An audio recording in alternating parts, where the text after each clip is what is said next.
జజాకల్లాహు ఖైర్. ఇంతవరకు మీరు ప్రభు ఎవరు, ఖురాన్ మరియు బైబిల్ వెలుగులో అనే అంశంపై సోదరుడు షఫీ గారు, అధ్యక్షులు యూనివర్సల్ ఇస్లామిక్ రీసెర్చ్ సెంటర్ గారి యొక్క ఆధారపూరితమైనటువంటి గొప్ప ప్రసంగాన్ని విన్నారు.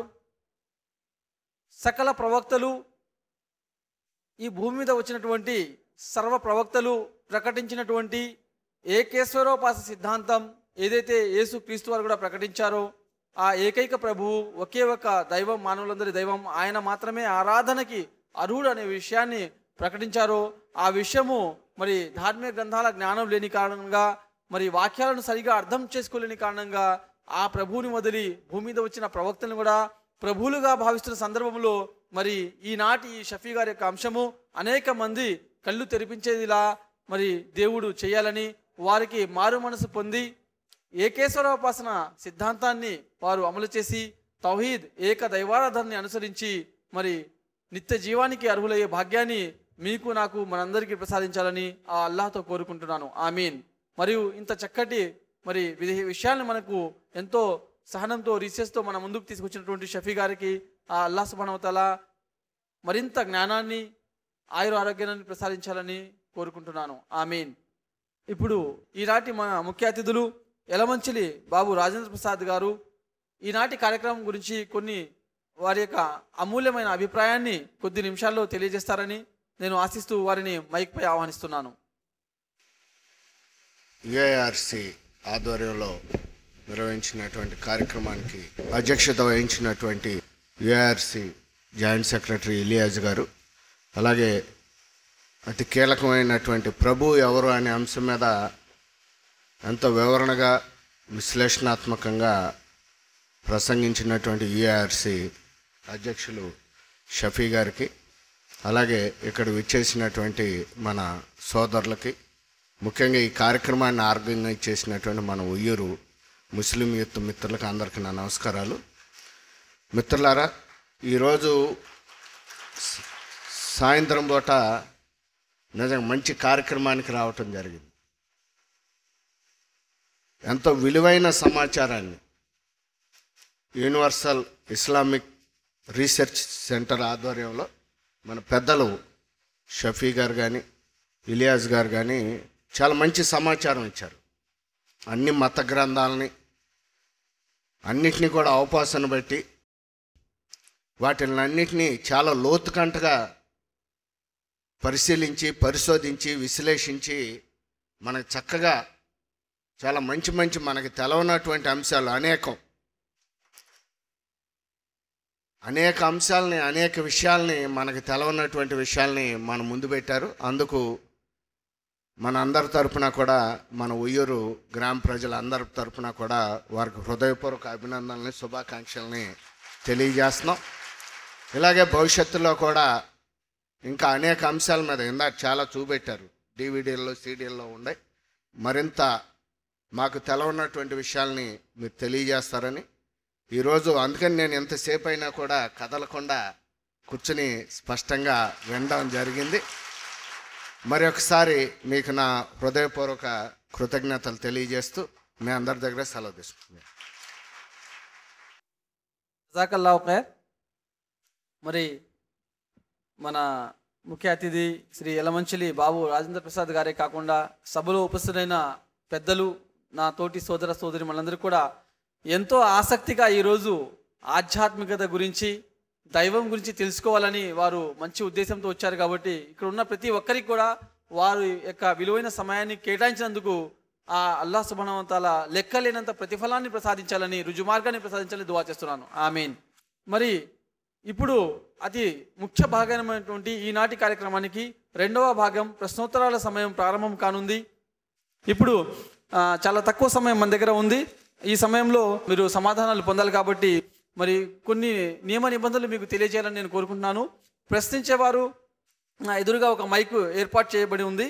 ఆ మైక్ మీద సోదరుడు షఫీ గారి కోసం మైక్ ఏర్పాటు చేయడం జరిగింది నా లెఫ్ట్ సైడ్. దాంట్లో మరి సోదరుడు షఫీ గారిని ప్రశ్నించేవారు అక్కడ క్యూలో నిలబడాలని నేను కోరుకుంటున్నాను. హాలు మొత్తం కిక్కిరిసిపోవటం వలన, అందరూ కూడా హౌస్ఫుల్ అయిపోవటం వలన హాలు బయట మైదానంలో చాలా మంది కోసం సీట్ల ఏర్పాటు చేయడం జరిగింది. అక్కడ ప్రొజెక్టర్ స్క్రీన్ కూడా పెట్టడం జరిగింది. అక్కడ ఉన్నటువంటి సోదరుల కోసము వాళ్ళ సౌకర్యార్థము ఒక హాలు బయట కూడా ఒక మైక్ను ఏర్పాటు చేయడం జరిగింది. ఆ తర్వాత ప్రశ్నలు తెలుగు భాషలో మాత్రమే అడగాలి. ఈనాటి అంశానికి సంబంధించిన ప్రశ్నలనే తీసుకుంటాను, ఎందుకంటే ఈనాటి అంశానికి న్యాయం చేస్తే తర్వాత ప్రశ్నలు మీరు ఎప్పుడన్నా మరి యూఆర్సీని ఫోన్ ద్వారా కాంటాక్ట్ చేయొచ్చు, ఇతర కార్యక్రమాలు పాల్గొని అడగవచ్చు. కాబట్టి మొదటి ప్రశ్న మొదటి మైక్ నుండి సోదరుడు షఫీ గారి కోసం. నా పేరు సురేష్, నేను ఎంఏ లిటరేచర్ చేస్తున్నాను. నేను పిడి సుందర్రావు గారి శిష్యుల దగ్గర 2 సంవత్సరాలు బైబిల్ రీసెర్చ్ సెంటర్లో వాక్యం నేర్చుకున్నాను.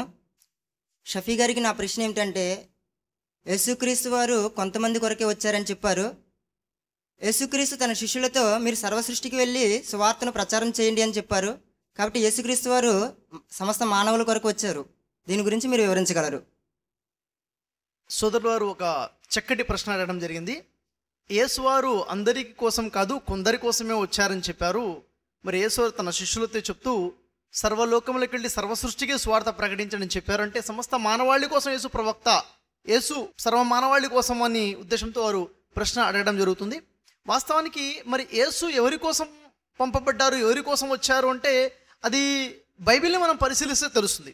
సర్వసాధారణంగా ఈరోజు యేసు ప్రభు అని ఏదో ఒక ప్రాంతంలో ప్రచారం జరగడం లేదు, ప్రపంచంలో ఉన్నటువంటి అన్ని దేశాల్లో ప్రచారం జరుగుతుంది. ఈ సమస్త దేశాల్లో కూడా యేసు ప్రభు అనేసి ప్రచారం జరుగుతుంది. వాస్తవానికి యేసువారు ఏ ప్రాంతం కోసం వచ్చారు, ఎవరి కోసం వచ్చారు, సమస్త మానవాళి కోసం వచ్చారంటే దానికి బైబిల్ సాక్ష్యం చెప్తుంది. బైబిల్ గ్రంథంలో మీరు అపోస్తుల కార్యం చదివితే అపోస్తుల కార్యంలో 13వ అధ్యాయం 23వ వాక్యంలో చూసినట్లయితే, దేవుడు తన వాగ్దానము చొప్పున ఇశ్రాయేలీయుల కొరకు రక్షకుడైన యేసును పుట్టించెను. స్పష్టంగా ఉంది. యేసుని దేవుడు ఎవరి కోసం పుట్టించాడు? ఇశ్రాయేలీయుల కొరకు పుట్టించెను అని ఉంది. సమస్త మానవాళి కోసం కాదు.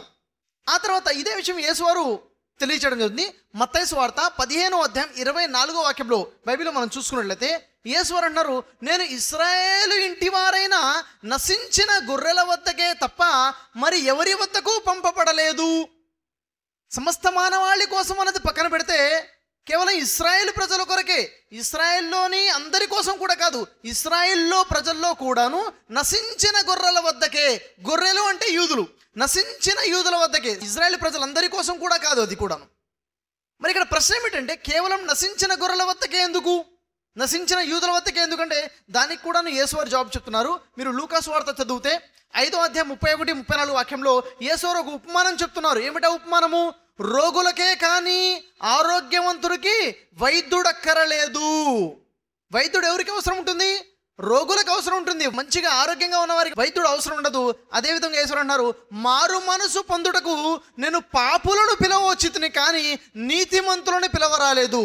యేసు అందరి కోసం కాదు, కేవలం ఇశ్రాయేలు ప్రజల కోసమే, ఇశ్రాయేలు ప్రజలందరి కోసం కూడా కాదు, ఇశ్రాయేల్లో దారి తప్పిపోయినటువంటి మార్గభ్రష్టులైనటువంటి యూదుల కోసమే అని స్పష్టంగా ఉంది. తాను చెప్పడమే కాదు, తన శిష్యుల్ని సువార్త ప్రకటించడం కోసం పంపేటప్పుడు స్పష్టంగా చెప్పారు. మత్తయి సువార్త 10వ అధ్యాయం 5వ వాక్యంలో చూసినట్లయితే తన 12 మంది శిష్యులు చెప్తున్నారు, శిష్యుల వైపు చూసి వారికి ఆజ్ఞాపిస్తున్నారు, మీరు అన్య జనుల మార్గంలోకి వెళ్ళకుడి. అన్య జనులు ఎవరైతే ఉన్నారో అంటే ఇజ్రాయేలు కాని వారు ఎవరైతే ఉన్నారో ఆ జనుల మార్గంలో కూడా వెళ్ళకూడదు. సమరయుల ఏ పట్టణంలోకి కూడా ప్రవేశించకుడి. సమరయులు ఎవరైతే ఇజ్రాయేలు కాని వారు ఉన్నారో వారి పట్టణాల్లో కూడా ప్రవేశించవద్దు, కానీ ఇశ్రాయేలులోని నశించిన గొర్రెల వద్దకు వెళ్ళుడి. చూడండి ఎంత స్పష్టంగా ఉందో. అయితే మీరు చెప్పిన విషయం ఏది? సమస్త సృష్టికి సువార్త ప్రకటించమని. ఈ విషయం కూడా యేసువారు చెప్పారు. మార్కు సువార్త 16వ అధ్యాయం 15వ వాక్యంలో యేసువారు తన శిష్యులతో అన్నారు, సర్వ సృష్టికి వెళ్ళి, సర్వలోకములకు వెళ్ళి సర్వ సృష్టికి సువార్త ప్రకటించమని చెప్పారు. దీని అర్థం ఏమిటి? చూడండి, ఈ వాక్యం చదివి 2 వర్గాల వారు 2 విధాలుగా అపోహలకు గురయ్యారు. ఉదాహరణకి ఒక వర్గం వారు ఏమంటున్నారు, ఒక దగ్గరేమో ఇశ్రాయేల్ కొరకే సువార్త అన్నారు, ఇక్కడేమో సమస్త సృష్టికి సర్వలోకాలకి సువార్త అంటున్నారు. అంటే ఒకదానికొకటి పరస్పర విరుద్ధ విషయము అంటున్నారు. అలా అనుకునేవారు భ్రమకి గురయ్యారు. ఇది వాస్తవం కాదు. మరికొంతమంది ఏమంటున్నారు, ముందు ఇశ్రాయేల్ ప్రజల కొరకే సువార్త అంటే ఆ తర్వాత కొంతకాలం తర్వాత అదే సువార్త సమస్త ప్రపంచం కోసం అయిపోయింది అంటున్నారు. అది వాస్తవం కాదు. మరి వాస్తవం ఏమిటి? బైబిల్ని పరిశీలిస్తే మనకు తెలిసే విషయం ఏమిటంటే, బైబిల్లో ఇశ్రాయేలు ప్రజలు అంటే యూదులు ఒక ప్రాంతంలో ఉండకుండా, యెరూషలేం పట్టణంలో ఆ ప్రాంతంలో ఉండకుండా వారు వేరే దేశాలకు వలసపోవడం జరిగింది. చెల్లాచెదరైపోయారు, వేరు వేరు దేశాలకు వలస వెళ్ళిపోయారు, ఎక్కడెక్కడో స్థిరపడిపోయారు. యేసువారు అంటున్నారు, ఇశ్రాయేలీయులు ఎక్కడ ఉన్నా కానీ, ఏ దేశంలో ఉన్నా కానీ మీరు అక్కడికి వెళ్ళి వారికి స్వార్థ ప్రకటించండి. అక్కడ ఉన్న వారి కోసం కాదు, అక్కడ ఉన్న యూదుల కోసం. యూదులు ప్రపంచం మొత్తం వ్యాపించిపోయారు, మీరు ప్రపంచం మొత్తం పాకిపోండి, ప్రపంచం మొత్తం పాకిపోయి ఉన్నటువంటి ఇశ్రాయేలీయులకు స్వార్థ ప్రకటించండి అని. ఇది నా సొంత భాషను చెప్తున్నానా, నా సొంత అవగాహన చెప్తున్నానా? లేదు, బైబిల్ మనకు తెలియచేస్తుంది. బైబిల్లో మీరు అపోస్తుల కార్యము 24వ అధ్యాయం 5వ వాక్యం చదివితే అక్కడ యూదులు భూలోకమందు వ్యాపించి ఉన్నారని ఉంది. ఏమిటది? అపోస్తుల కార్యం 24వ అధ్యాయం 5వ వాక్యంలో భూలోకమందు ఉన్నటువంటి సకలమైన యూదులు, భూలోకం అంతా వ్యాపించి ఉన్నారు యూదులు, ఒకే ప్రాంతంలో లేరు. కాబట్టి మీరు కూడా, అంటే శిష్యులు కూడా భూలోకం మొత్తం వ్యాపించమండి, యూదులకు సందేశం ఇవ్వండి, మానవులందరి కోసం కాదు. అందుకే యేసువారు ఏమన్నారు తెలుసా? యేసువారు అంటున్నారు యోహాను సువార్త 10వ అధ్యాయం 16వ వాక్యంలో, ఈ దొడ్డివి కానీ వేరే గొర్రెలు నాకు కలవు. గొర్రెలంటే యూదులు, ఈ దొడ్డివి అంటే ఈ ప్రాంతంలో కాకుండా వేరే దొడ్డిలో అంటే వేరే ప్రాంతంలో కూడా యూదులు ఉన్నారు అని యేసువారే సాక్ష్యం చెప్తున్నారు. ఇంకో విషయం, సరే యేసువారు శిష్యులు చెప్పారు ఏమని? సర్వలోకములకు వెళ్ళి సర్వ సృష్టికి స్వార్థ ప్రకటించమని. మరి శిష్యులు ఆజ్ఞ ప్రకారంగా వెళ్ళి ఉంటారు కదా, స్వార్థ ప్రకటించి ఉంటారు కదా. స్వార్థ ప్రకటిస్తే ఎవరికి స్వార్థ ప్రకటించారంటే బైబిల్లో చూడండి. బైబిల్లో మత్తయి సువార్త 19వ అధ్యాయం 28వ వాక్యము మనకి తేల్చి ఒక సాక్ష్యం చెప్తుంది. అదేమిటి? రేపు తీర్పు దినమున యేసు ఒక సింహాసనం మీద కూర్చొని తీర్పు తీరుస్తూ ఉన్నప్పుడు యేసుతో పాటు 12 మంది శిష్యులు కూడాను 12 సింహాసనాల మీద కూర్చొని ఇశ్రాయేలు 12 గోత్రాల వారికి తీర్పు తీరుస్తారు. ఎందుకు? ఇశ్రాయేలు 12 గోత్రాల వారికే వారు స్వార్థ ప్రకటించారు కాబట్టి. ఇంకెవరికి కూడాను స్వార్థ ప్రకటించలేదు కాబట్టి ఇంకెవరికి వారు తీర్పు తీర్చడం లేదు. యేసు కేవలం ఇశ్రాయేలు ప్రజల కొరకే పంపబడినటువంటి ఒక ప్రవక్త. మానవాళి కోసం, అందరి కోసం అనేది ఒక భ్రమ తప్ప వాస్తవం కాదు. సమస్త మానవాళి కోసం వచ్చిన ప్రవక్త, చిట్ట చివరి ప్రవక్త ముహమ్మద్ సల్లల్లాహు అలైహి వసల్లం. వారి గురించి ఖురాన్ గ్రంథం సాక్ష్యమిస్తుంది. బిస్మిల్లాహిర్ రహమానిర్ రహీం, వమా అర్సల్నాక ఇల్లా రహమతుల్ లిల్ ఆలమీన్. ప్రవక్త ముహమ్మద్ సల్లల్లాహు అలైహి వసల్లం సమస్త మానవాళి కోసం కారుణ్యంగా పంపబడ్డారు. యేసువారు ఇజ్రాయెల్ కోసమే. యేసు తర్వాత వచ్చిన ప్రవక్త ముహమ్మద్ వారు సమస్త మానవాళి కోసం ప్రవక్త. మీ ప్రశ్నకి సమాధానం లభించింది ఆశిస్తున్నాను. నా పేరు నరేష్ అండి. నేను డిప్లొమా కంప్లీట్ చేశాను. నా ప్రశ్న షఫీ గారికి, యేసు ప్రభు దేవుడే కాదన్నారు కదండి, మరి యేసు ప్రభు పుట్టినప్పుడు ఆ బాలయేసును చూసి చాలామంది సాష్టాంగ పడ్డారు. ఆయనే దేవుడు కాకపోతే ఎందుకు సాష్టాంగ పడతారు? సోదరులు వారు ఒక చక్కటి ప్రశ్న అడగడం జరిగింది. యేసువారు దేవుడే కాదని అన్నారు కదా, మరి యేసువారు పుట్టినప్పుడు ఆ బాలయేసును చూసి చాలామంది సాష్టాంగ పడ్డారు, మరి ఎందుకు సాష్టాంగ పడ్డారు దేవుడు కాకపోతే అని అడుగుతున్నారు. నా పూర్తి ప్రసంగంలో ఎక్కడ కూడాను ఏ విషయం నా సొంతంగా చెప్పలేదండి. నేను ఏ విషయం చెప్పినా ఖురాన్ ప్రకారముగా లేక బైబిల్ పాత నిబంధన, బైబిల్ కొత్త నిబంధన ప్రకారంగానే చెప్పాను. యేసు దేవుడు కాదని చెప్పింది నేనా? ఖురాన్. యేసు దేవుడు కాదని ఖురాన్ ప్రకటిస్తుంది, యేసు దేవుడు కాదని బైబిల్ ప్రకటిస్తుంది. యేసుని దేవుడైన ప్రభు అంటే నిత్య జీవంలో పరలోకంలో స్థానమే లేదని బైబిల్ సాక్ష్యం చెప్తుంది. అయితే మరి మీరు చాలా చక్కటి ప్రశ్న అడిగారు. యేసు దేవుడే కాకపోతే యేసు పుట్టినప్పుడు, యేసు బాల్యంలో ఉన్నప్పుడు ఆ బాలయేసును చూసి అక్కడ చాలామంది ఎందుకు సాష్టాంగ పడ్డారు? అవును, ఆ బాలయేసును చూసి అక్కడ వచ్చినటువంటి ప్రజలు సాష్టాంగ పడ్డారు. ఈ ప్రస్తావన మనం చూసినట్టే బైబిల్లో కనబడుతుంది. మత్తయి సువార్తలో 2వ అధ్యాయంలో ఉంటుంది, 2వ అధ్యాయం 11వ వాక్యంలో. ఆ బాలయేసును చూసి సాష్టాంగ పడ్డట్టుగా, యేసును మొక్కినట్టుగా బైబిల్లో వాక్యాలు కనబడుతున్నాయి. అయితే నేను అడుగుతున్నాను, సాష్టాంగ పడ్డట్టుగా మొక్కినట్టుగా ఉంది కాబట్టి యేసుని మీరు దేవుడు అని అర్థం చేసుకుంటున్నారా? ఒకవేళ సాష్టాంగ పడిన కారణంగా, మొక్కిన కారణంగా యేసుని మీరు దేవుడిగా చేసుకుంటే బైబిల్లో అనేక మందికి సాష్టాంగ పడ్డట్టుగా ఉంది, అనేక మందికి సాష్టాంగ పాదాల మీద సాష్టాంగ నమస్కారం చేసినట్టుగా ఉంది. ఉదాహరణకు మీకు కొన్ని విషయాలు గుర్తు చేస్తాను. ఇదే బైబిల్, ఏ బైబిల్ అయితే యేసుకు సాష్టాంగ పడింది అని సాక్ష్యం చెప్తుందో అదే బైబిల్లో 2వ రాజులు మీరు చదవండి. 2వ రాజులో 4వ అధ్యాయం 37వ వాక్యంలో చూసుకున్నట్లయితే అక్కడ ఏలిషా ప్రవక్త ప్రస్తావన ఉంటుంది. ఏలిషా చనిపోయినటువంటి ఒక బాబుని బ్రతికిస్తాడు. ఆ బాబు తిరిగి బ్రతకగానే ఆ బాబు యొక్క తల్లి వచ్చి ఏలిషా పాదాల మీద సాష్టాంగ పడుతుంది. మరి ఏలీషా పాదాల మీద కూడా సాష్టాంగ పడ్డట్టుగా ఉంది కదా, ఏలీషాను కూడా మీరు దేవుళ్ళ చేసుకుంటారా యేసుతో పాటు? చూడండి, ఇలా మనం చూసుకున్నట్లయితే ఇదే బైబిల్ గ్రంథంలో 1 సమూయేలు 24వ అధ్యాయం 8వ వాక్యంలో చూసుకున్నట్లయితే దావీదు ప్రవక్త సౌలుకు సాష్టాంగ పడినట్టుగా ఉంది. అదే 1 సమూయేలులో 25వ అధ్యాయం 23వ వాక్యంలో అబీమెలెకు దావీదుకు సాష్టాంగ పడ్డట్టుగా ఉంది. ఇలా చాలా మందికి బైబిల్లో సాష్టాంగ పడ్డట్టుగా, పాదాల మీద పడ్డట్టుగా అనేక వాక్యాలు కనబడుతున్నాయి. అంత మాత్రాన వారిని మనం ప్రభువులుగా చేసుకుంటామా? ఉదాహరణకు చూసుకున్నట్లయితే విశ్వాసుల తండ్రి అబ్రహాం గురించి బైబిల్ ఏముంటుంది? బైబిల్లో ఆది కాండము 23వ అధ్యాయం 7వ వాక్యంలో చూసుకున్నట్లయితే అబ్రహాము హేతు కుమారుల ఎదుట సాష్టాంగ పడ్డాడు. అదే ఆది కాండం 23వ అధ్యాయం 12వ వాక్యంలో అబ్రహాం ఆ దేశ ప్రజల ముందు సాష్టాంగ పడ్డట్టుగా ఉంది. ప్రజలందరి ముందు సాష్టాంగ పడ్డాడు. అంటే ఆ దేశ ప్రజలందరూ కూడా దేవుళ్ళ, వారందరినీ కూడా దేవుళ్ళుగా చేసుకుంటారా? ఒకసారి మనం ఆలోచించాలి. మరి గతంలో కూడా మనం చూసాం, ఆది కాండము 19వ అధ్యాయం 1-2 వాక్యాల్లో లోతు దైవదూతలకు సాష్టాంగ నమస్కారం చేసి ప్రభువులారా అని పిలిచాడు. మరి దైవదూతలను కూడా దేవుళ్ళుగా చేసుకుంటారా? చూడండి, ఏదో ఒక వాక్యం కనబడింది కదా అని చెప్పేసి యేసుని దేవుడిగా చేసుకోవడం కాదు, ఎవరిని మనం దేవుడిగా చేసుకోవడం కాదు, అసలు దేవుడెవరో తెలుసుకుని ఆయన్ని దేవుడని గుర్తించి ఆయన్ని ఆరాధించాలి. పూర్తి బైబిల్లో కూడా ఎక్కడ యేసువారు నేను దేవుడిని నన్ను ఆరాధించడం చెప్పలేదు.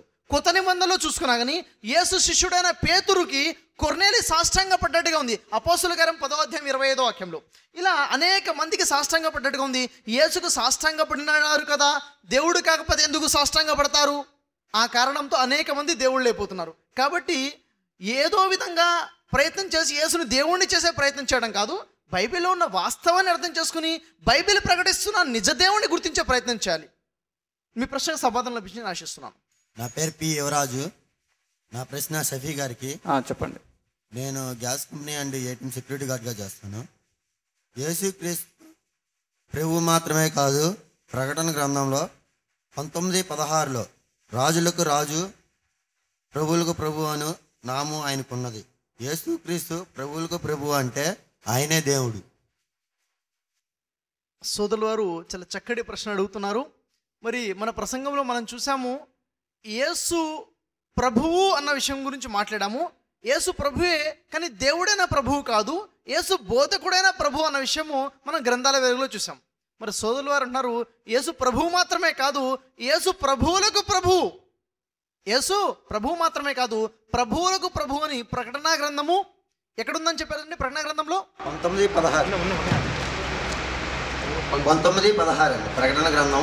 ప్రకటన గ్రంథము 19:16లో యేసు ప్రభువులకు ప్రభు అని ఉంది అంటున్నారు. చూద్దాం ప్రకటన గ్రంథంలో, ప్రకటన గ్రంథము 19వ అధ్యాయము 16వ వాక్యంలో రాజులకు రాజును ప్రభువులకు ప్రభువును అను నామము ఆయన వస్త్రము మీదను తొడ మీదను వ్రాయబడి ఉన్నది. చాలా చక్కటి ప్రశ్న అడిగారు. వాస్తవానికి అక్కడ ఉన్న విషయం ఏమిటంటే, రాజులకు రాజును ప్రభువులకు ప్రభువును అను నామం ఆయనకున్నదా? కాదు. అను నామము ఆయన వస్త్రముల మీదను ఆయన తొడ మీదను వ్రాయబడి ఉన్నది. అంటే ఏమర్థమవుతుంది? యేసు ప్రభువులకి ప్రభు అని అర్థమవుతుందా? నాకైతే అలా అర్థమవటం లేదు. ఉదాహరణకి ఒక వ్యక్తి ఉన్నాడు, ఆ వ్యక్తి ఒక టీషర్ట్ వేసుకుని ఉన్నాడు, ఆ టీషర్ట్ మీద జీసస్ అని రాసుకున్నాడు. మరియు చేతి మీద పచ్చ పొడిపించుకున్నాడు. ఏమని? జీసస్ అని పచ్చ కూడా పొడిపించుకున్నాడు చేతి మీద. యేసు రెండో రాకడ ఉంది కదా, యేసు కోసం మనందరం ఎదురు చూస్తున్నాం కదా. ప్రపంచంలో ఉన్న క్రైస్తవులు, ముస్లింలందరూ కూడాను యేసు యొక్క రెండో రాకడ కోసం ఎదురు చూస్తున్నారు. మరి ఆ వ్యక్తి యొక్క టీషర్ట్ మీద జీసస్ అని, యేసు అని ఆయన చేతి మీద వ్రాయబడి ఉంది కదా. మరి ఆయనేనా యేసు యొక్క రెండో రాకడ యేసు? కాదు. ఆయన వస్త్రముల మీద, ఆయన చేతి మీద యేసు అని రాస్తున్నంత మాత్రాన ఆయన యేసు కాదు. యేసు యొక్క వస్త్రముల మీదను తొడ మీదను రాజులకు రాజును ప్రభువులకు ప్రభువును అను నామము రాయబడి ఉన్నది. రాయబడి ఉందే తప్ప ఆయన ప్రభువులకు ప్రభు అని మాత్రం అక్కడ లేదు. అసలు రాజులకు రాజు ఎవరు, ప్రభువులకు ప్రభు ఎవరు అంటే బైబిల్ సాక్ష్యం చెప్తుంది. అదే బైబిల్ కింద మీరు చదవండి, 1 తిమోతి 6వ అధ్యాయం 15-16 వాక్యాలు మనకి రాజులకు రాజు ప్రభువులకు ప్రభు ఎవరో మనకు అర్థమవుతుంది. ఆ సర్వాధిపతి రాజులకు రాజును ప్రభువులకు ప్రభువును అయి ఉన్నాడు. ఆయనే సమీపింపరాని తేజస్సులో ఉన్నాడు. మనుషులలో ఎవడునూ ఆయనను చూడలేదు, ఎవడునూ చూడజాలడు. ఎవరండి అతను? యేసుని మనుషులు ఎవరు చూడలేదా? చూశారు. యెహోవా గురించి ఉంది. యెహోవా రాజులకు రాజు, ప్రభువులకు ప్రభు. యేసు ప్రభువులకు ప్రభువు కాదు. యేసు ఎవరు? అనేకమైన సాధారణమైన ప్రభువులలో ఒక ప్రభు, పిలువబడిన ప్రభు. కాబట్టే ఈ యేసు ప్రభు మరొకరిని ప్రభువా అని పిలుస్తున్నారు. మత్తయి సువార్త 11వ అధ్యాయం 25వ వాక్యంలో తండ్రి ఆకాశమునకు భూమికి ప్రభువా అంటున్నారు. మార్కు సువార్త 12వ అధ్యాయం 29వ వాక్యంలో ఇజ్రాయేల్ ప్రజలందరికీ చెప్తున్నారు, మన దేవుడైన ప్రభు, మీ దేవుడైన ప్రభు కాదు, మన దేవుడైన ప్రభు. నాకు కూడా ఆయన దేవుడైన ప్రభువే. ఇంకా స్పష్టంగా చూడాలంటే యేసు ఎవరు? యేసుకు దేవుడు ఎవరంటే ఎఫెసీయులకు రాసిన పత్రిక 1వ అధ్యాయం 19వ వాక్యంలో చదివితే మన ప్రభు అయిన యేసుక్రీస్తు యొక్క దేవుడు, అంటే యేసుక్రీస్తుకు దేవుడు ఉన్నాడు అన్న విషయం మనకు తెలుస్తుంది. ఆ యెహోవాకి దేవుడు లేడు. కాబట్టి బైబిల్ చదివేటప్పుడు యేసు దేవుడు అని మనసులో అనుకుని చదివితే ఏ వాక్యం చూసినా అలాగే కనబడుతుంది. పాము వస్తుందేమో అన్న భయంతో ఉంటే తాడు కదిలినా పాములాగానే కనబడుతుంది. అలాగే యేసు దేవుడు అని ముందే ఊహించుకొని బైబిల్ చదువుతుంటే దేవుడికి సంబంధించిన వాక్యాలు కూడా యేసు గురించి అర్థమవుతుంటాయి. ఇలాంటి వాక్యాలు కూడా అలాగే అర్థమవుతాయి. వాస్తవానికి యేసు ప్రభువులకు ప్రభు కాదు. అనేక మంది ప్రభువుల్లో, అనేకమైన సాధారణ ప్రభువుల్లో ఒక ప్రభు, బోధకుడైన ప్రభువే తప్ప దేవుడైన ప్రభువు కాదు. మీ ప్రశ్నకు సమాధానం ఇచ్చిందని ఆశిస్తున్నాను. నా పేరు మనోహర్ అండి, మా ఊరు. నేను క్రైస్తవుని. నేను అడగబోయే ప్రశ్న ఏంటంటే యోహాను సువార్త 20వ అధ్యాయము 27వ వచనంలో 28వ చూసినట్టయితే, తర్వాత తోమా చూసి నీ వేలు ఇటు చూసి నా చేతులు చూడు. బ్రదర్ మైక్ కొంచెం గట్టిగా మాట్లాడండి, మైక్ ముందుకు వచ్చి. సరే, ఓకే.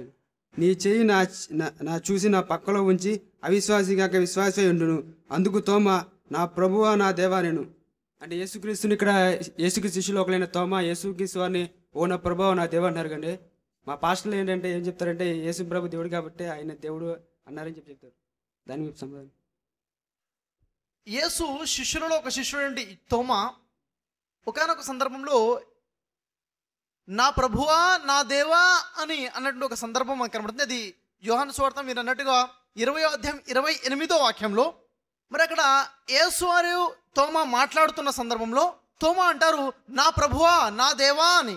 వాస్తవానికి ఆ కాంటెస్ట్ని, ఆ సందర్భాన్ని మనం చూసినట్లయితే అంతకన్నా ముందు ఒక 5 వాక్యాల ముందు నుంచి చదివినట్లయితే యోహాను సువార్త 20వ అధ్యాయం 24వ వాక్యం నుంచి చదివినట్లయితే సందర్భం మనకు అర్థమవుతుంది. అదేమిటి? యేసు వారు సిలువ మీద చనిపోయారు అని శిష్యులందరూ కూడా అనుకుంటున్నారు, బాధపడుతున్నారు. అలాంటి సందర్భంలో యేసువారు తన శిష్యులకు కనబడతారు. శిష్యులు కనబడ్డప్పుడు ఆ శిష్యుల్లో తోమా అనే శిష్యుడు అక్కడ ఉండడు. మిగిలిన శిష్యులు ఉంటారు. మరి మిగిలిన శిష్యులు యేసువారు సాక్ష్యం చెప్తారు, నేను చనిపోలేదు, నేను సజీవంగా ఉన్నానన్న సాక్ష్యం చెప్తారు. మరి ఆ శిష్యులు ఆ తర్వాత తోమాకి చెబుతారు, నీవు లేనప్పుడు మా వద్దకు యేసు వచ్చారు, యేసు సజీవంగా ఉన్నాడు అన్న విషయం తోమాకి చెప్తే తోమా ఏమంటాడంటే నేను నమ్మనుగాక నమ్మను, నేను నా కళ్ళారా యేసుని చూస్తే కానీ నమ్మను, నేను చూస్తే కానీ నమ్మను, నా వేలు చాచి అతని చేతిలో పెట్టి నా చెయ్యి చాచి అతని పక్కలో పెట్టి చూస్తే కానీ నేను అతన్ని నమ్మను, అంతకుముందు నేను నమ్మనని చెప్తారు. అది జరిగినటువంటి 7 రోజుల తర్వాత దాదాపుగా ఆ తోమా దగ్గరికి యేసు వచ్చి తోమాతో మాట్లాడుతుంటే తోమా ఆశ్చర్యపోతాడు. ఎందుకని ఆశ్చర్యపోతున్నాడు? ఆల్రెడీ యేసు చనిపోయాడు అని తోమా అనుకుంటున్నాడు. సడన్గా ఎదురుగా యేసు కనబడేసరికి వెంటనే నా ప్రభువా నా దేవా అనడం జరిగింది. ఏదైనా ఒక ఆశ్చర్యకరమైన విషయం ఉన్నప్పుడు ఓ మై గాడ్, ఓ నా దేవుడా అని అనడం సర్వసాధారణంగా ఉంటుంది. ఉదాహరణకి ఇప్పుడు సమయం 5 గంటలైందని అనుకుంటున్నాడు ఒక వ్యక్తి, వాచ్ చూసేసరికి 9 గంటలైంది, ఓ మై గాడ్ 9 అయింది అప్పుడే అని ఒక ఆశ్చర్యంగా పలిగేటి ఒక విషయము. ఆశ్చర్యంగా పైనున్న దేవుణ్ణి ఓ నా ప్రభువా ఓ నా దేవా అన్నాడే తప్ప యేసును ఉద్దేశించి నా ప్రభువా నా దేవా అని తోమా అనలేదు. అయినప్పటికీ లేదండి యేసునే అన్నాడు తోమా, యేసునే అన్నాడు, పైనున్న దేవుణ్ణి అనలేదు, నా ప్రభువా నా దేవా అని యేసునే అన్నాడు అంటే సరే, యేసునే నా ప్రభువా నా దేవా అంటే యేసు దేవుడైపోతాడా? చూడండి, బైబిల్ యొక్క పూర్తి అవగాహన ఉన్న వ్యక్తి ఎవరు కూడా ఆ వాక్యాన్ని యేసును ఉద్దేశించి అని నమ్మినప్పటికీ యేసు దేవుడు అని అనుకోడు. ఎందుకంటే 1 కొరింథీ 8వ అధ్యాయం 5వ వాక్యం ప్రకారముగా దేవతలు అనబడిన వారును ప్రభువులు అనబడిన వారును అనేకులు ఉన్నారు.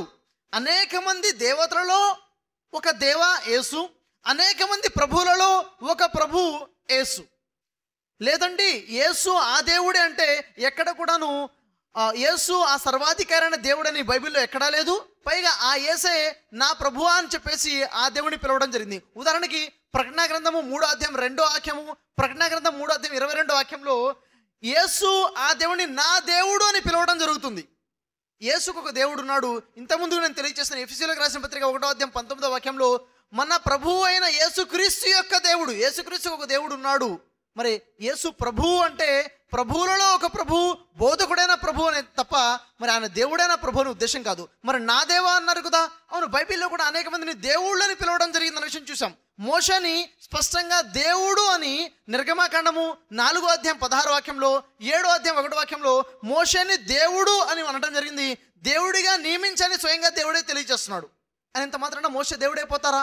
కాదు. అందుకే యెహోషువ 22:22లో స్పష్టంగా ఉంది, దేవుళ్లలో యెహోవా దేవుడు, దేవుళ్లలో యెహోవాయే దేవుడు, యెహోవాయే అసలు దేవుడు, నిజమైన దేవుడు అని స్పష్టంగా ఉంది. ద్వితీయోపదేశకాండం 10వ అధ్యాయం 17వ వాక్యంలో మన దేవుడన్న యెహోవా పరమ దేవుడును పరమ ప్రభువును అయి ఉన్నాడు. కాబట్టి ఈ విషయాలు పరిశీలిస్తే మనకు విషయం అర్థం. ఆయన ప్రభువు కాదు, ఆయన ప్రభువులలో ఒక ప్రభువు మాత్రమే. మీ ప్రశ్నకు సమాధానం లభించిందని ఆశిస్తున్నాను. షఫీ గారు, నా పేరు సత్యనారాయణ. మీకు ఒక ప్రశ్న. యోహాను సువార్త 5వ అధ్యాయం 26-27 వచనాల్లో యెహోవా మరియు యేసు ఇద్దరు సమానులే అని వాక్యం తెలియజేస్తుంది. దీని గురించి మీ వివరణ. యోహాను సువార్త 5వ అధ్యాయం 26-27. తండ్రి ఎలాగ తనంతట తానే జీవం గలవాడై ఉన్నాడో అలాగే కుమారుడు తనంతట తానే జీవము గలవాడై ఉన్నాడు. కుమారుని అధికారము అనుగ్రహించను మరియు ఆయన మనుష్య కుమారుడు గనుక తీర్పు తీర్చినట్టు తండ్రి అధికారము అనుగ్రహించను. చూడండి, యోహాను సువార్త 5వ అధ్యాయము 26-27 వాక్యాలలో దేవుడు తండ్రి మరియు యేసు ఇద్దరు సమానమే, ఇద్దరు ఒకటే అని ఉంది అని అంటున్నారు. వాస్తవానికి అలా ఉందా అక్కడ? చూడండి, బైబిల్ని స్పష్టంగా చదివితే సమాధానం మనకు తెలుస్తుంది. యోహాను సువార్త 5వ అధ్యాయము 26వ వాక్యంలో చూసుకున్నట్లయితే తండ్రి అంటే దేవుడు ఏలాగూ తనంతట తానే జీవము గలవాడై ఉన్నాడో అలాగే కుమారుడును అంటే యేసు తనంతట తానే జీవము గలవాడై ఉండుటకు కుమారునికి అధికారము అనుగ్రహించెను. చూడండి, మరి తండ్రి ఎలాగ జీవం గలవాడై ఉన్నాడో అలాగే యేసు కూడాను జీవము గలవాడై ఉన్నాడు అని లేదు, ఉండుటకు అధికారము అనుగ్రహించబడేను అని ఉంది. చూడండి, తండ్రి జీవం గలవాడు, అలాగే యేసు కూడా జీవము గలవాడై ఉండుటకు అధికారము అనుగ్రహించబడినది. మరి ఆయన స్వతహాగా జీవం గలవాడా, అనుగ్రహించబడినటువంటి జీవం ఉన్నవాడా? అధికారము అనుగ్రహించబడినది. అధికారం అనుగ్రహించబడక ముందు ఆయన దగ్గర అధికారం లేదు. స్వతహాగా జీవించేటువంటి అధికారం ఆయన దగ్గర లేదు. మొదటి విషయం గమనించాలి. మరి ఆయన దగ్గర అధికారం ఏదైతే ఉందో స్వతహాగా ఏ విధంగా ఆయన జీవం గలవాడు ఉన్నారంటే యేసు తెలియచేస్తారు. యోహాను సువార్త 6వ అధ్యాయం 57వ వాక్యంలో జీవము గల తండ్రి నన్ను పంపెను, నేను ఆయన మూలముగా జీవించుచున్నాను అంటారు. యేసు దేవుడు మూలంగా జీవిస్తున్నారు, దేవుడు యేసు మూలంగా మాత్రం జీవించడం లేదు. దేవుడు స్వతహాగా జీవం గలవాడు. మరి దేవుడిలాగా యేసు జీవం గలవాడు అన్న విషయము మనకు బైబిల్లో ఎక్కడ అర్థం కావటం లేదు. మరి మొదటి విషయం. తర్వాత వాక్యం చూస్తున్నట్లయితే ఆయన మనుష్య కుమారుడు కనుక తీర్పు తీర్చుటకానికి అధికారము అనుగ్రహించబడెను. యేసుకు తీర్పు తీర్చే అధికారం అనుగ్రహించబడింది. చూడండి, యేసుకి ఎన్ని అధికారాలు ఉన్నాయో అన్ని అధికారాలు కూడాను అనుగ్రహించబడ్డవే, ఇవ్వబడ్డవే, అరువుకు తెచ్చుకున్నవే, సొంత అధికారాలు కావు. మొదటి విషయం. ఇంకో విషయం ఏంటో తెలుసా? 1 కొరింథీ 15వ అధ్యాయము చూసుకున్నట్లయితే అక్కడ స్పష్టంగా ఉంటుంది, అటు తరువాత యేసు తన సమస్తమైన ఆధిపత్యమును సమస్తమైన అధికారమును బలమును కొట్టివేసి తన రాజ్యమును దేవుడికి అప్పగించేస్తారు. అంటే అధికారం యేసుకి ఇవ్వబడక ముందు యేసు దగ్గర అధికారం లేదు. ఒకానొక రోజున యేసు తనకున్న అధికారం మొత్తం కూడా కొట్టేసి దేవుడికి ఇచ్చేస్తారు. అంటే మధ్యలో కొంతకాలం మాత్రమే ఆయన దగ్గర అధికారం ఉన్నది. ఏ అధికారం ఉంది? ఆయనకి తీర్పు తీర్చే అధికారం ఉందని ఒక అధికారం చెప్పబడుతుంది. యేసు వారికి తీర్పు తీర్చే అధికారం ఉంది. యేసు వారు ఎలా తీర్పు తీరుస్తారు? తన స్వతహాగా తీర్పు తీరుస్తారా? యోహాను సువార్త 5వ అధ్యాయం 30వ వాక్యంలో అంటున్నారు యేసు వారు, నా అంతట నేను ఏమీ చేయలేను, నేను వినున్నట్లుగా నేను తీర్పు తీర్చుదును. ఏ విధంగా అయితే నేను వింటానో ఆ విధంగా తీర్పు తీరుస్తాను. అంటే దేవుడు ఆజ్ఞ ఏ విధంగా అయితే ఉంటుందో ఆ విధంగా యేసు తీర్పు తీరుస్తారు తప్ప స్వతహాగా తీర్పు తీర్చే అధికారము యేసు వారికి లేదు అన్న విషయం మనకి ఇక్కడ స్పష్టంగా ఉంటుంది. మరి తీర్పు తీర్చే అధికారం కేవలం యేసుకే ఉందా అంటే యేసు శిష్యులు కూడా తీర్పు తీర్చే అధికారం ఉంది. మత్తయి సువార్త 19:28 వాక్యంలో యేసు శిష్యులైన 12 మంది శిష్యులు 12 సింహాసనాల మీద కూర్చొని ఇశ్రాయేలు 12 గోత్రాల వారికి తీర్పు తీరుస్తారు. అంటే యేసు శిష్యులు తీర్పు తీరుస్తున్నారు, అలాగే యేసు కూడా తీర్పు తీరుస్తున్నారు.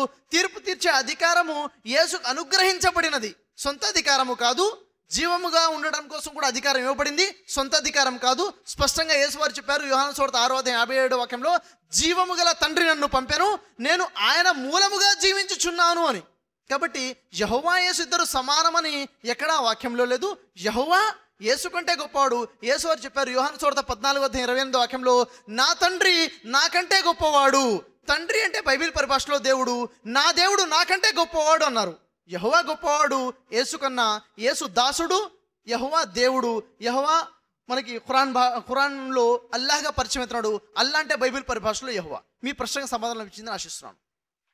నా పేరు బి శ్రీనివాసరావు అండి, మాది ఉయ్యూరు. నేను ఆర్ఎంపీ డాక్టర్గా చేస్తున్నాను.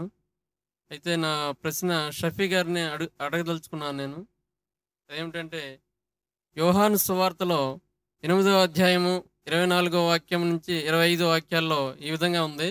యోహాను సువార్తలో యేసుక్రీస్తు వారు నేను ఆయనను అని చెప్పారు, ఆయననే అని చెప్పారు. అంటే నేనే తండ్రిని, నేనే దేవుడిని అని యేసు చెప్పుకున్నారు. ఈ విషయం మీద ఇంతకుముందే అర్థమైంది విశ్వప్రభు గురించి చెప్పినప్పుడు. అయినప్పటికీ ఈ ప్రశ్న సమయ సందర్భాలు ఎప్పుడు వాడబడింది అన్నది నేను తెలుసుకుంటానికి మిమ్మల్ని అడుగుతున్నాను. సోదరుల వారు డాక్టర్ గారు ప్రశ్నిస్తున్నారు.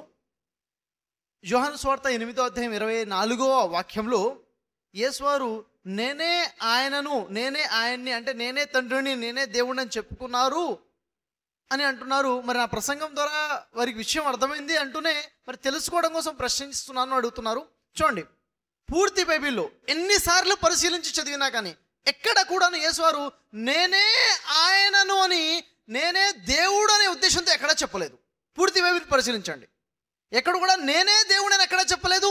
నేనే ఆయనను అంటే నేనే దేవుణ్ణి అన్న ఉద్దేశంతో ఎక్కడా చెప్పలేదు. మీరు అంటున్నది యోహాను సువార్త 8:24 వాక్యంలో యేసువారు అన్నారు ఏమని, నేను ఆయనను అని మీరు విశ్వసించని ఎడల మీరు మీ పాపంలో ఉండే మరణిస్తారు అన్నారు. నేను ఆయనను అని విశ్వసించకపోతే, నేను ఆయనను అంటే నేను దేవుణ్ణి అనా?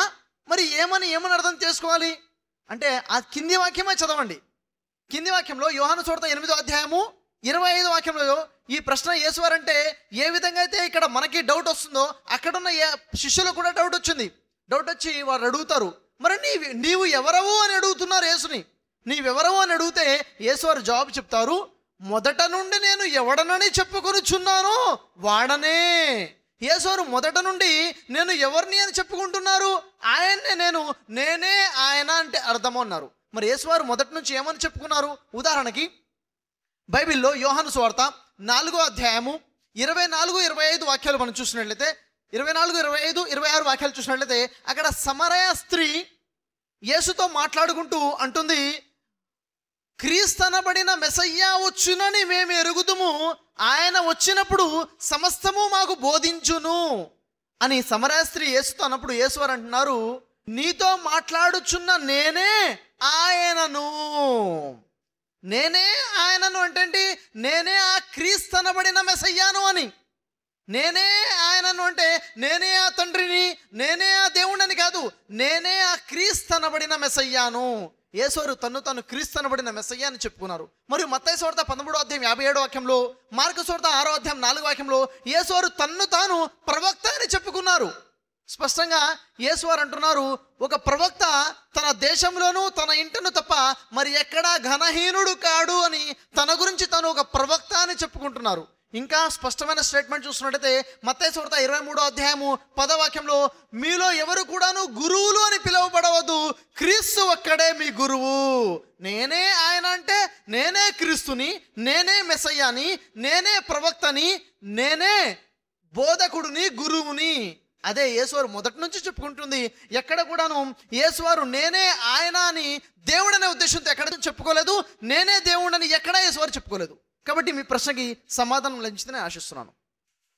షఫీ గారికి అలాగే వేదిక నిర్వహించినటువంటి పెద్దలకు యేసుక్రీస్తు నామములు వందనములు.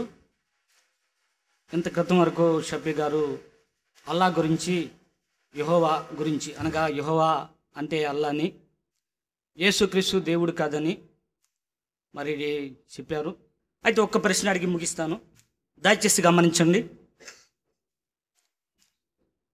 లోకాసు వార్త 5వ అధ్యాయము 21వ వచనంలో చూస్తే, ఆయన వారి విశ్వాసము చూచి, మనుషుడా నీ పాపమును క్షమించబడి ఉన్నవని వానితో చెప్పగా, శాస్త్రులను పరిచయలను దేవదోషం చేయుచున్న ఇతడెవడు?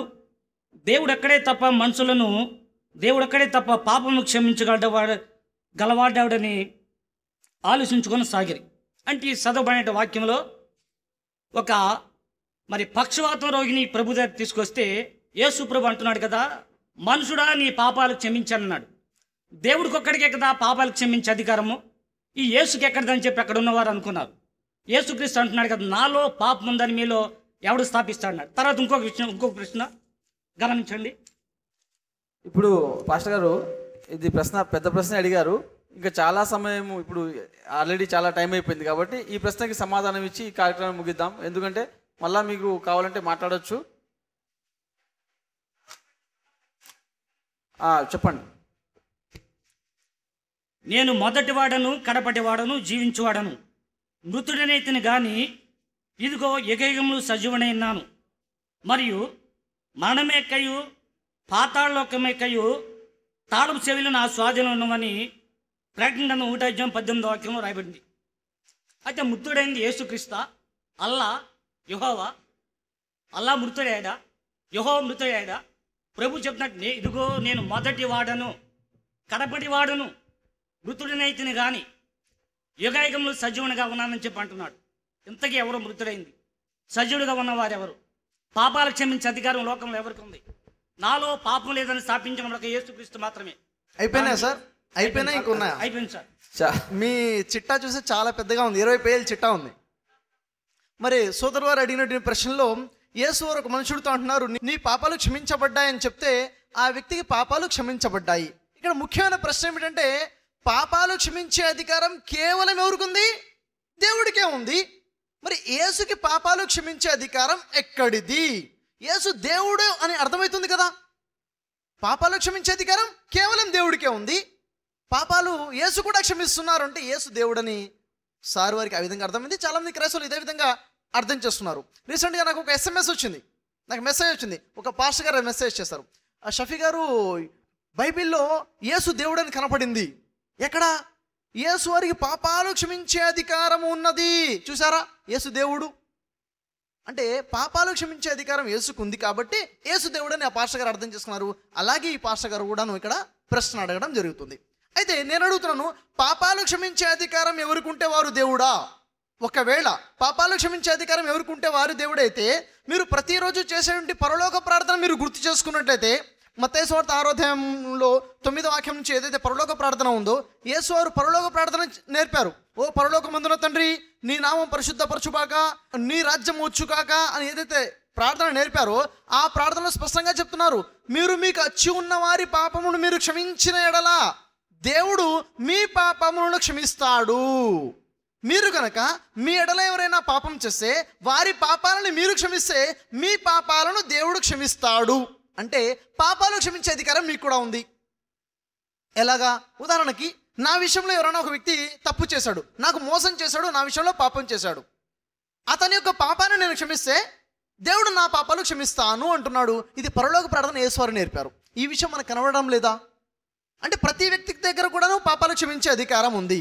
ఒకవేళ యేసువారికి పాపాలు క్షమించే అధికారం ఉంది అంటే బైబిల్ ప్రకారముగా యేసువారు శిలువ మీద ఉన్నప్పుడు ఎవరైతే ఆయనకి శిలువ వేసి చంపాలని ప్రయత్నం చేస్తున్నారో వారిని ఉద్దేశించి ప్రార్థన చేస్తున్నారు, తండ్రి వీరు ఏమి చేయుచున్నారో వీరికి తెలియదు, వీరిని నీవు క్షమించుము. మరి క్షమించుమని దేవుణ్ణి ఎందుకు కోరుకున్నారు? క్షమించవచ్చు కదా, క్షమించని కోరుకుంటాను ఎందుకని? గమనించాలి, పాప క్షమాపణ చేసేటువంటి ఒక పరిధిలో నేను క్షమించగలుగుతాను, ఒక పరిధిలో మీరు క్షమించగలుగుతారు, ఒక పరిధిలో ప్రవక్తలు క్షమించగలుగుతారు, అలాగే ఒక పరిధిలో యేసు క్షమించగలుగుతారు. అదేవిధంగా దేవుడికి క్షమించేటువంటి అపరిమితమైన క్షమించే శక్తి దేవుడికి ఉంది. యేసుకి అపరిమితమైనటువంటి శక్తి లేదు. యేసు తన శిష్యుల్ని స్వార్థ ఇవ్వడం కోసం పంపించుకుంటూ, మీరు ఎవరి పాపములు క్షమించనిస్తారో వారి పాపములు క్షమించబడతాయి, ఎవరి పాపములు ఉండనిస్తారో వారి పాపాలు నిలిచి ఉంటాయి. అంటే శిష్యులు కూడా పాపాలు క్షమించే అధికారం ఉందని యేసువారే స్వయంగా తెలియచేయడం జరుగుతుంది. మొదటి విషయం. ఆ తర్వాత మీరు రెండో విషయం అడిగారు. ప్రకటన గ్రంథం నుంచి నేను మొదటి వాడను కడపటని వాడను, నేను మృతుడనైతిని గాని యుగ యుగములు సజీవుడనై ఉన్నాను. మరి ఇక్కడ నేను మొదట వాడను కడపట వాడను, నేను మృతుడనైతిని గాని యుగ యుగములు సజీవుడనై ఉన్నాడు. ఎవరి గురించి ఇక్కడ చెప్పబడుతుంది? మొదటివాడు చివరివాడు కడపటివారు ఎవరు? అన్నిటికన్నా మొదటివాడు దేవుడు, అందరికన్నా చివరివారు దేవుడు. మరి ఇక్కడ యేసువారు నేను మొదటి వాడను నేను కడపటి వాడను అంటున్నారంటే యేసు దేవుడే కదా అంటున్నారు. అదే కదా మీ ప్రశ్న. మరి అలా అయితే మరొక దేవుడు కూడా బైబిల్లో కనబడుతున్నారు యేసు కాకుండా. ఎవరు? హెబ్రీయులకు రాసిన పత్రిక 7వ అధ్యాయం 3వ వాక్యాన్ని చదివినట్లయితే అక్కడ మెల్కీసెదెకు అంటున్నాడు. మెల్కీసెదెకు గురించి ఆయన తల్లి లేని వాడును తండ్రి లేని వాడను, అంతేకాదు జీవితకాలమునకు ఆది అయినను అంతమైనను లేని వాడై ఉన్నాడు. అంటే జీవితకాలానికి ఆది లేదు అంతము లేదు. అంటే మెల్కీసెదెకు కూడాను మొదటివాడు కడపటివాడు. కాబట్టి ఈ లెక్క ప్రకారంగా చూసుకుంటే మీరు యేసుతో పాటు మెల్కీసెదెకును కూడా దేవుడిగా చేసుకోవాలి. మీరు చేసుకుంటారా? నేను మిమ్మల్ని ప్రశ్నిస్తున్నాను. ఇంకో విషయం, మరొక విషయం, మరి యేసువారు అంటున్నారు నేను మృతుడనైతిని గాని యుగ యుగములు సజీవుడనై ఉన్నాను. మరి మృతుడు అయింది ఎవరు అంటున్నారు? అసలు ఆ వాక్యంలో మృతుడు అయ్యాడన్న విషయమే లేదు. అక్కడేముంది? నేను మృతుడనైతిని కానీ యుగ యుగములు సజీవుడనై ఉన్నాను. ఒక భాష ఏదైతే ఉందో వాస్తవానికి ఖురాన్ మరియు బైబిల్ ప్రకారముగా యేసువారు మృతుడు కాలేదు, యేసువారు మరణించలేదు. యేసుని సజీవముగా దేవుడు పరలోకానికి ఎత్తుకోవడం జరిగింది. ఉదాహరణకి యేసు శిలువపై మరణించారా లేదా? యేసు మృతుడు అయ్యాడా లేదా? యేసు మరణించి తిరిగి లేచిన తర్వాత ఆరోహణ అయ్యారా? మరణించకుండానే పైకి పోయారా?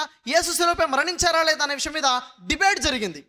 పాస్టర్ జోసెఫ్ ఎడ్వర్డ్స్తో నాకు జరిగిన దాదాపుగా 4-5 గంటల డిబేట్లో యేసు శిలువపై మరణించలేదు, యేసు మృతుడు కాలేదు అన్న విషయం స్పష్టంగా తేల్చడం జరిగింది. అయితే మరి మీరు అడిగారు, ఒక వాక్యం చెప్పారు, నేను మృతుడనైతిని కానీ యుగ యుగములు సజీవుడనై ఉన్నాను. అక్కడే అర్థమవుతుంది మృతుడు కాలేదు అని. చూడండి, ఒక భాష కానీ అనే పదం ఎక్కడ వాడతారు? కానీ అనే పదం ఎక్కడ వాడతారు? నేను ఒక ఉదాహరణ ఇస్తాను. ఒక వ్యక్తి ఉన్నాడు, ఒక కవి వర్ణిస్తున్నాడు, ఒక అమ్మాయి యొక్క అందం గురించి వర్ణిస్తున్నాడు. ఆ అమ్మాయి చాలా ఎంత అందంగా ఉందంటే చాలా అందంగా ఉంది, చాలా అందంగా ఉంది, చాలా అందంగా ఉంది, కాకపోతే కాస్త మెల్లకన్ను. అంటే చాలా అందంగా ఉందనా? కానీ కాస్త మెల్లకన్ను. కానీ అనేసరికి ముందు చెప్పిన దాంట్లో ఏదో లోపం వచ్చేసింది. చాలా అందంగా ఉంది కానీ మెల్లకన్ను. కానీ కన్నా ముందు చాలా అందంగా ఉన్నది ఏమైపోయింది? లోపభూయిష్టం అయిపోయింది. మృతుడనైతిని కానీ యుగ యుగములు సజీవుడనై ఉన్నాను. నేను మృతుడనైతినా? మృతుడు కాలేదు. వారు చంపాలని ప్రయత్నం చేశారు, ఈయన మరణించలేదు, మృతుడు కాలేదు అన్న విషయం స్పష్టంగా అక్కడే మనకు అర్థమవుతుంది. కాబట్టి ఖురాన్ మరియు బైబిల్లో యేసువారు మరణించలేదు, యేసువారు మరణించలేదు. కాబట్టి మీరు మరి ఈ వాస్తవాన్ని తెలుసుకోవడం కోసము యేసు ఎవరు అనే ఒక సిడి, అదేవిధంగా యేసు శిలువపై మరణించారనే సిడి, ఈ సిడి నేను మీకు బహుకరించాలనుకున్నాను. ఈ సిడి చూడండి, పరిశీలించండి చాలా జాగ్రత్తగా. సత్యం మీకు తెలుస్తుంది. దేవుడితో ప్రార్థిస్తున్నాను, సత్యం మీకు తెలుసుకొని ధర్మాన్ని స్వీకరించే భాగ్యాన్ని మీకు ప్రసాదించాలనేసి. దయచేసి మీరు స్టేజ్ మీదకి వస్తారని నేను ఆహ్వానిస్తున్నాను. అయితే మరొక చిన్న విషయం, మరి సోదరుల వారు మాట్లాడుతూ యేసువారు అన్నారు నాలో పాపం ఉందని ఎవరు స్థాపించగలుగుతారు అన్న ఒక విషయం తెలియచేయడం జరిగింది. మరి ఈ విషయం మీద కూడా నేను ప్రసంగించడం జరిగింది. యేసు పరిశుద్ధుడు ఖురాన్ ప్రకారమా బైబిల్ ప్రకారమా? యేసులో పాపం లేదు, యేసు పరిశుద్ధుడే. అది కేవలం ఖురాన్ ప్రకారమే యేసు పరిశుద్ధుడు. బైబిల్ ప్రకారంగా చూసుకుంటే యేసు పూర్తి పరిశుద్ధుడుగా ఖురాన్ లాంటి పరిశుద్ధుడు బైబిల్లో కనబడడం లేదు. ఈ పరిశీలన కూడాను మీకు అందచేయాలనుకున్నాను. దయచేసి వచ్చి తీసుకుంటారని కోరుచున్నాను.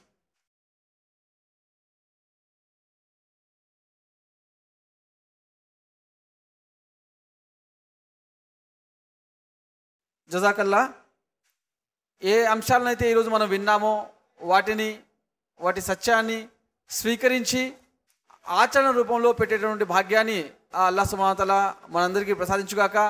ఈ కార్యక్రమాన్ని ఏర్పాటు చేయడానికి అన్ని విధాలా సహకరించినటువంటి ముస్లిం యూత్కి, అదేవిధంగా సభలో హాజరైనటువంటి పెద్దలకి, వేదికను అలంకరించినటువంటి పెద్దలకి, సోదరీమణులందరికీ నేను పేరు పేరున UIRC సంస్థ తరపు నుంచి కృతజ్ఞతలు తెలియజేసుకుంటున్నాను.